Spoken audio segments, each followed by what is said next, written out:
ഇന്ന് നാം ധ്യാനിക്കുന്നത് സാബത്ത് ആചരണം സ്വർഗീയ ഭാഗ്യത്തിൻ്റെ മുൻ ആസ്വാദനമാക്കാൻ എന്തു ചെയ്യണം. ക്രൈസ്തവരായ നമുക്ക് ഞായറാഴ്ച അഥവാ കർത്തൃദിനമാണല്ലോ കർത്താവിൻ്റെ കൽപ്പനയനുസരിച്ച് സാബത്ത് ആചരിക്കാനുള്ള ദിനം.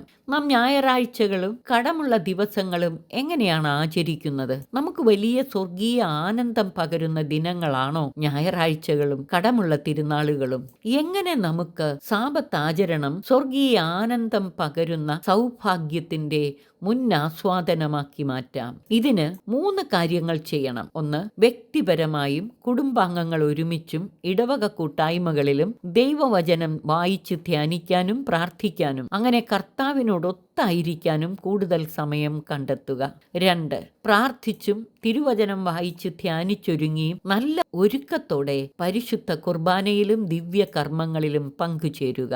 3, സ്വർഗീയ ഭാഗ്യത്തിലെ കർത്താവിനോടൊത്തുള്ള നിത്യവിശ്രമത്തിൻ്റെയും സ്വർഗീയ ആനന്ദത്തിൻ്റെയും സൗഭാഗ്യങ്ങളുടെയും മുൻ ആസ്വാദനമാണ് സാബത്ത് ദിനത്തിലെയും കടമുള്ള തിരുനാളുകളിലെയും കർത്താവിനോടൊത്തുള്ള വിശ്രമം എന്ന ബോധ്യത്തോടെ ദൈവവചനം വായിച്ച് ധ്യാനിച്ച് അവിടുത്തെ രക്ഷാകര പ്രവർത്തനങ്ങൾ നന്ദിയോടെ അനുസ്മരിച്ച് നല്ല ഒരുക്കത്തോടെ മുടക്കം കൂടാതെ പരിശുദ്ധ കുർബാനയിലും ദിവ്യ കർമ്മങ്ങളിലും പങ്കുചേരുക.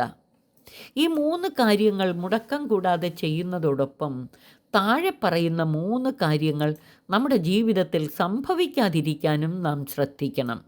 1, ഞായറാഴ്ചകൾ പരിശുദ്ധ കുർബാന ഒരിക്കലും മുടക്കാതിരിക്കുക, തീരെ സുഖമില്ലാത്ത അവസരങ്ങളിലൊഴികെ.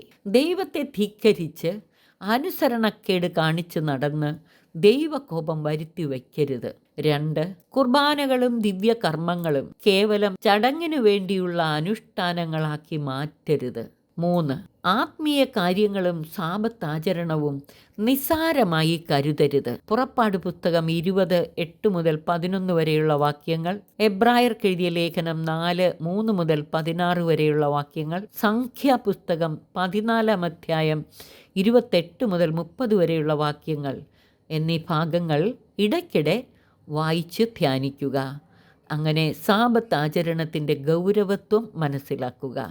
നമ്മുടെ നിത്യവിശ്രമത്തിൻ്റെ മുൻ ആസ്വാദനമായ സാബത്ത് വിശുദ്ധമായി ആചരിച്ച് ദൈവകോപം വരുത്തി വയ്ക്കാതെ ദൈവത്തെ ആരാധിച്ചു മഹത്വപ്പെടുത്തി ദൈവത്തോടൊത്ത് ജീവിച്ച് നിത്യസൗഭാഗ്യത്തിലേക്കും ദൈവത്തോടൊത്തുള്ള നിത്യവിശ്രമത്തിലേക്കും പ്രവേശിക്കാൻ നമുക്ക് സദാ ഉത്സുകരായിരിക്കാം. സർവശക്തൻ നമ്മെ അനുഗ്രഹിച്ച് ആശീർവദിക്കട്ടെ. ആമേൻ.